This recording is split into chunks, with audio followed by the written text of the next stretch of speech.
Welcome back to The Perspective, and we're still talking to the founder and CEO of Greenview Hospitality, Eduardo Ricaurte.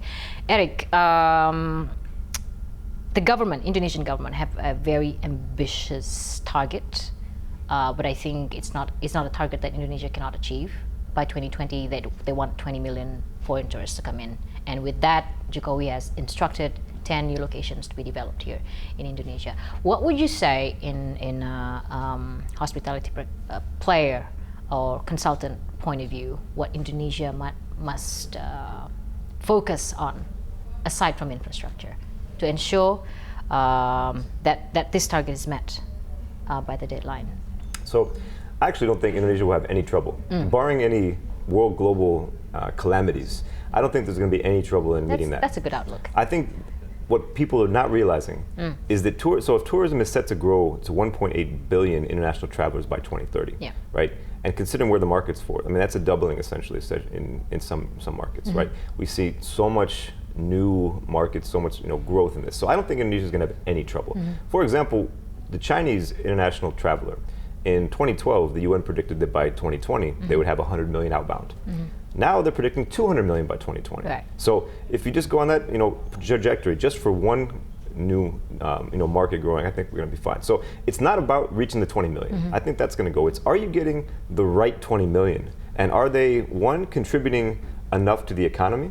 Right? Are you getting 20 million who come and don't spend anything? When you speak about the right 20 million, these are people who are actually spending, coming to Indonesia. You mean investing in terms of not just buying the services and products of Indonesia? You mean, how can you describe the right 20 million? Well, you can have somebody coming in for the day, right, and then leaving, not booking a hotel, not spending anything, not eating. Okay. Right. Then you can have somebody who comes and stays for 2 weeks in Indonesia, just in Indonesia, and because spend. because they're going to spend every single day, right? So you have the length of stay and the average spend per visitor. So that's just on the economic side. But you also then want the right traveler who's going to, first off, want to experience authenticity and the natural heritage of Indonesia. So that it, one, values and you demonstrate the value that Indonesia has to the world, right? So that's one, not somebody who just wants to come and goof off, right? So, because here's why.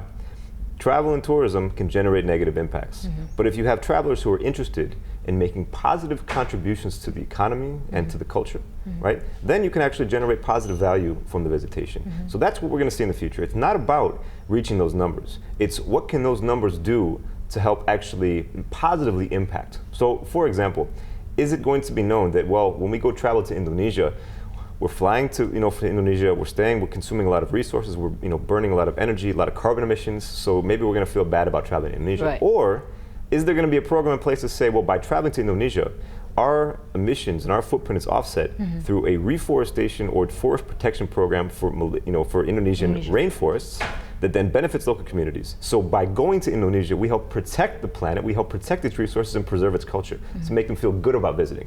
That's the type of 20 million that we need here. Okay. Now, you've also come across a lot of industry players, obviously, and also tourists. What's the difference do you notice, or you're aware of, the tourists that comes to Indonesia or any other countries in Southeast Asia with those who seek for, or maybe in South America, for instance, or in Europe? And how can Indonesia accommodate the need, what the foreign tourists need in the country? Right. So diversification obviously is important, and differentiation. Right. So I mean, the tourists coming from a day trip to Batam or Bintan from Singapore, for example, those are visitors, those are tourists, and that's one segment. Those who want to come because they want to. There's a convention, exhibition, MICE. You have ICE Jakarta. You have more exhibition visitors who come, and maybe that event then stimulates more economic development. So there's a strong way to then develop through the MICE business. Then on top of that, I mean, you have thousands and thousands of islands here, right? And so with that, you have so many new and interesting destinations. So there's ways to experience those, for example, through expedition cruises, which are high rates, right? Lower impact relatively, and can then spread out some of the demand and diversify. So there's a lot of different ways that you can bring those 20 million. There's a lot of different ways you can interact, but I think the biggest thing is understanding differentiation, because the problem, and I understand why, if you're opening up, you need to open up new destinations, because not everybody can go and visit Bali. You know, not everybody can go to the temples.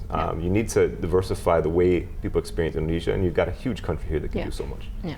One of the issues that I observe in my travel to different islands of Indonesia is some of the remote ones are actually run by foreigners. Now, there's got that is the government's homework in making sure that they actually realize the permits that they're extending to. They know who these people are. But should we really create another Bali, or should Indonesia engage on a different method in trying to develop other islands and not creating another Bali here, another Bali there? And Bali is, to be honest now, it's overcrowded, overdeveloped, if I have to say, for an island. And the reason why we want to develop the other 10 is that so that we can spread out the tourists even better, and of course experience Indonesia. So how do you feel Indonesia should take on this new job, the tourism ministry and the government? Should we? You have any thoughts on that? The fact that some islands in Indonesia are run by foreigners and not by local people. Right. It should be run by local people, but also it has got to do with the lack of education and how to not only to run, or maybe the funding as well, capital. So there's a lot of factor there that stops Indonesian from taking the opportunity, or they didn't see that there's a big business opportunity for them, not in the next 10 years perhaps. Right. So I think there's a business perspective and the development perspective. Yeah. From the business perspective, historically, if you look at who was running tourism, the tourist industry, that, you know, the outbound, the inbound tourism receptives and hotels, right?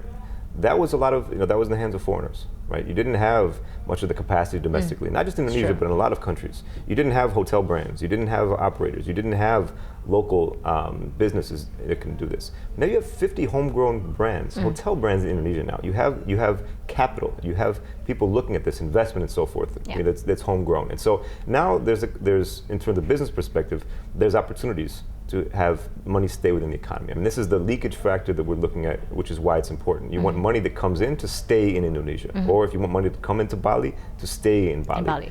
Then from the development perspective, I mean, this is where the rubber is going to hit the road, right? Because Indonesia has put forth, as part of the Paris Agreement, as its nationally determined contribution, saying, look, we recognize that climate change is a risk because of coastal areas and so forth. We recognize that we can reduce our emissions through protecting forests, through reforesting, and reducing energy usage and making more green energy, including transportation. So you recognize that we need to develop, but at the same time, we need to reduce carbon emissions. And so in some cases, yes, maybe you don't want another Bali, but if Bali is Bali, and you have people who want to go there, then do it right. Then you have to do it right. Then accept it and do it right. I mean, this is where people also have a little bit in the sustainable tourism world of a stigmatism that, well, Bali is now, it's too massive, it's too touristy, let's go somewhere else. Yeah. The problem there is that we're running out of places. I mean, you got plenty of islands, but you don't want another Bali, because what happens to Bali once it's gone, right? Yeah. But you have destinations around the world that are consolidated, thriving, and they themselves have a critical mass to do some interesting things. So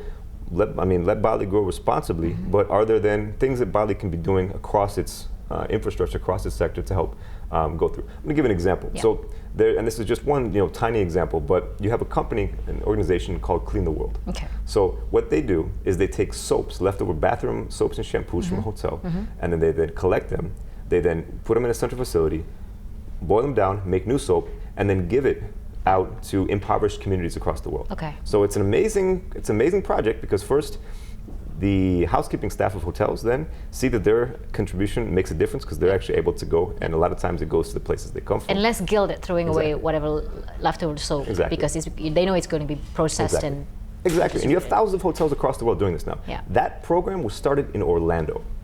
Why in Orlando? Because Orlando has a critical mass of hotels that together could collectively give rise to new initiatives. Right. So if Bali is a central axis of tourism here, then what initiatives around sustainability can Bali generate that can then spread? So that's the kind of cool thing you can do when you have a critical mass of tourism that you can then look at it correctly, say, okay, how are we going to actually, make this work correctly? And then in terms of the other developments, again, and then also it's a control mechanism, right? It's okay, well, we only want to send tourists to certain places, so maybe it's better that we control a certain part of the country or certain islands better and let more people go there than spreading it across a bunch of islands without infrastructure for energy, water, and waste. It's going to not contribute to the national goals of reducing carbon emissions and addressing climate change. All right, we'll come back.